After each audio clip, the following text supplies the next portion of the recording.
Hey everybody, welcome to a new video. Tanki Classic is officially here. Well, at least early testing is, which kind of sucks. The only way you can play it is if you spend around $30 if you're a first time spender, but the average person, you're spending about $60. If you do want to get early access, you go to shop. There's the early access bundles here. It's for 160 days, meaning early access is probably going to last anywhere between 3 to 6 months. This could be an arbitrary number they just added, but my guess, Tanki Classic early testing is going to be all the way until June, but then you click it and then you can purchase one of the bundles. Now, the first bundle for 2,000 tank coins doesn't actually give you early access. It just lets you reserve your name for your account, because whenever you enter Tanki Classic with your account, it's going to reserve the name you have on your main account. Kind of wish you could create a new account with a different name so you could reserve a more unique name, but it is what it is. You'll actually have to buy these two bundles in order to get early access, the 6,000 tank coin bundle and the 20,000 tank coin bundle. So if you're a first time buyer, it's $38, and if you're not, you're spending basically around $100 to $200 for early access. So definitely weigh those options in your head. However, if you do spend money, again, don't forget to go to settings, account, and choose a creator tag right here. If you don't, you're just giving Tanki more money. So I always say, make sure you have a creator tag selected. Doesn't have to be mine, just make sure you have one. So how do you actually play early access? You click it in the bottom right here, and all you do, click this button. It opens up Tanki Classic in a separate tab, and then you get in the game. Easy like that. You start out at Recruit. Unfortunately, the servers are down right now, so we'll be looking at Charging Beetle's video, but you can see what it looks like. It looks pretty darn nice while you're not in game. Like if you look at the menu here, it looks very solid, I'd say. A little bit of adjustments they need to do. You can't have English yet. It's only in Russian, which massively blows because I have no clue what's going on. You can copy and paste stuff into Google Translate, but it's like, all right, who really cares? You can actually see the different skins we'll have in the game, which, to be honest, it looks like old Tanki. The graphics don't look like some of this modernized recreation. It does look a lot like how they did in the past, which I'm a huge fan of because it would suck if everything just looked kind of like a copy, but the stuff actually looks like it did back in the day. Now, Shaft, you'll have to let me know if that actually looks like Shaft from back in the day. I don't remember ever really using Shaft. These are, of course, the legacy versions. Then you have XT right here. This is XT MO, which is really cool. So there's different MO or XT skins depending on your turret level, like they did in the past. Now, hopefully this doesn't mean that you're able to get augments for skins super early on, because I was hoping it would be more of an end game thing so that it's not really augment and overdrive spam like it is in current Tanki. Falcon looks different. Overall, I think the graphics in the garage and battle menu look relatively polished. There's still probably a little bit of updating they need to do in terms of shadows and just the overall text and look, but the menus look pretty darn solid. Obviously, we need more options such as the gift option. The paints need to be added, especially gifts. Gifts were really, really cool. But the different skins in the game, I'm actually super excited to see. They have the old versions. They have, like, when I say old versions, really old versions. In protections, they are all grouped together, like you can see. They're not just separate, which I'm also a pretty big fan of. It's kind of like the old days where one paint would have 3 to 4 different protections on it, but they actually separated protections and paints because at the end of the day, cosmetics are a little bit more important. The premium account, it says 1 million crystals for 1 day, but this is probably just a placeholder. Here you can actually see the gameplay. Now, obviously, this is not the finished product. Tanki has made that very clear. They're still changing a lot of stuff. They're going to be full developing this over the next 6 months, most likely. So you can see the tracks aren't even moving on the hull yet. The tanks getting destroyed still don't have the old destroy effects. You can see the points don't have the old logos and the old points look. The bottom of the points there are still the current control points in general. So there's a lot of stuff they need to change. Obviously, the bottom of the HUD completely needs to change, all different. The top of the HUD even needs a lot of changes there. But again, Tanki said this is all stuff they will be adding. It does suck that, you know, they're this far from actually a finished product. But in general, it's more than I expect, to be honest. If you had asked me a year ago what I thought it would look like today, I thought we'd already have the game. But over the last few months, knowing that they're a lot further away than we thought they were, I'm actually relatively surprised with the product we have on hand currently. Now, it does suck. Around 6 months of the average player not being able to play this. They're just going to have to watch YouTube videos and streams of people playing it. But at the end of the day, if this is what Tanki needs in order to get this product finished in a timely manner, I'm all for it. Obviously, it sucks, but they need to get this finished. If making early access and having people vote all the time is the way to get it, then I guess that's better than just hearing nothing from them. And for some reason, we have the matchmaking version of Sandbox in the game. They'll probably remove it because I don't know why Sandbox old version or the current version we have is in the game. That's kind of unfortunate, but again, they plan to add the old maps, I'm sure.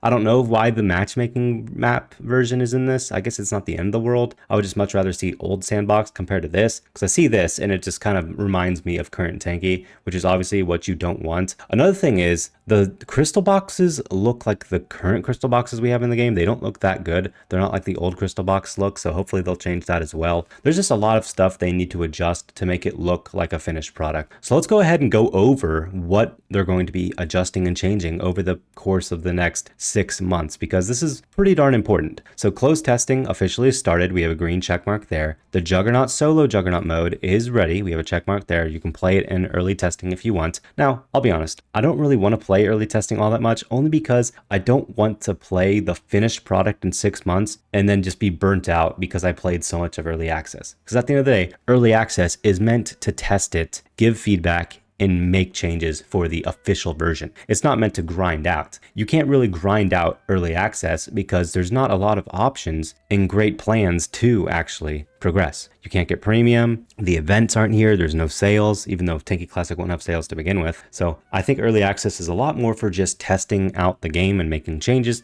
than it is actually progressing all the way to Legend. The next thing they need to fix is the battle HUD. They're going to replace the modern HUD with obviously the old classic HUD. They have not finished this, so this is good. Obviously it's not finished. Next is the railgun shot effect, the old railgun shot effect. That's also good. They're going to update the tank explosion effects. Again, another thing we saw in game. They need to update that. There's just so many little things that just make it not look like Tanki Classic currently. There are little remnants in there, but in general, a lot of stuff they still need to fix. We're getting twins updated to the old effect. We're getting legacy map versions. This is probably my most important one here because the old graphics is what makes Tanki so recognizable. At least the old clips of Tanki in the old version was the old graphics, the old HUD, the old feeling of the game. So that's good that we're getting all the legacy map versions. I'm really happy for that. They're going to add containers to the game. Again, I'm all up for containers. They're really hype as long as they don't make them pay to win, which I don't believe they're going to. Next, they'll be doing the vote for Striker or Gauss. Obviously, people are going to vote Striker. Gauss would not work in Tanki Classic, and it would suck if people voted that, but I'm 99% sure Striker is going to win this vote. Next is voting on overdrives. This is actually pretty huge because they changed the question from when they first introduced the questions like 6 months ago. So players vote on whether overdrives are enabled by default in battles, or if they can only be enabled optionally when creating a battle. Okay, sorry, I meant down here, but overdrives, yeah, make sure you guys vote to have them off by default. That's what I'm going to be doing for the vote, because if it's on by default, definitely make sure you guys are voting to have them off by default, because if it's off by default, the average player creating a battle, they're not going to manually go through the settings every battle and turn on overdrives. They're just not. The average player is going to create a map, find the map they want, and then press create. That's it. So if we have overdrives off by default, then we're not going to actually get too many overdrives in game, which I'll be a huge fan of. Next is voting on smart supplies, having them on or off. Honestly, I'll probably vote for having them off, only because I kind of enjoy being able to use all my supplies at once. I mean, in current Tanki with drones, you're basically already able to do that. So I'll definitely vote for smart supplies off in the game. Next, we'll vote for gold boxes on every 700 crystals in the fund or just randomly. I'm going to vote randomly here. I know a lot of people are going to vote guaranteed after 700 crystals in the battle fund, but I'd say the only problem with this is that it removes kind of the fun randomness of gold boxes dropping. Like, you're going to know when a gold box is dropping, and then right after it drops, a lot of people are probably going to leave the game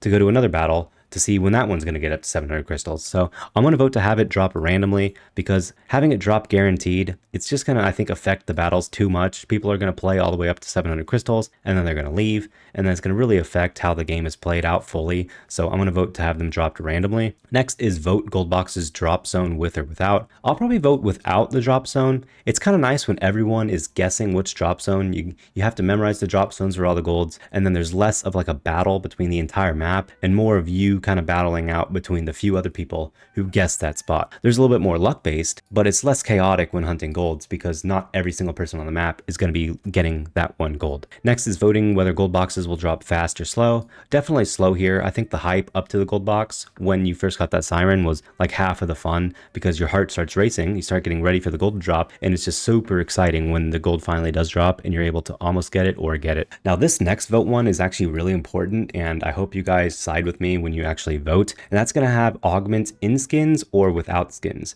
So basically separating them from actually being attached to skins. Now I hope people vote to have augments not with skins. Now the main reason I say this is because I think skins are fun enough without having to attach some OP augment with it. Now I don't think augments are going to be super OP in the game, but I think you should be able to use whatever skin you want while also being able to use whatever augment you want. And if you're forced to use like legacy skin when say you want to use XT, that's just going to be unfortunate because you're going to have to be forced to use a skin maybe you don't want because it has probably the best augment for that turret. So I'm definitely voting without, so I would definitely recommend you guys do that as well. They're going to add additional battle creation options, so I guess maybe just adding more options to battle creation. I guess not that complex. And then they're going to end the closed testing here probably in 6 months. Players will receive their final rewards for purchasing early access bundles. They're going to add the friend system after closed testing ends. They're going to add crystal purchases. They're going to add the premium pass, and then they're going to have the global release, most likely in either 6 months to a year. It's hard to say when the game's going to be released at this point because, to be honest, it takes Tanki a lot longer than you would think to make changes and make additions and update stuff. So my guess 6 months to a year for the actual global release. I'm hoping the 6-month option is the more reasonable one or more likely one, because for the average player, having to wait a year and just watching other people enjoy early access would just suck. So yeah, definitely what you guys think about early access so far. Again, if you're going to buy the early access bundles, make sure you have a creator tag selected because you're literally just giving Tanki more money if you don't have one selected. So yeah, thank you guys so much for watching. Let me know what you guys think about Tanki Classic early access so far. I'll see you in a future video. Peace out, everybody.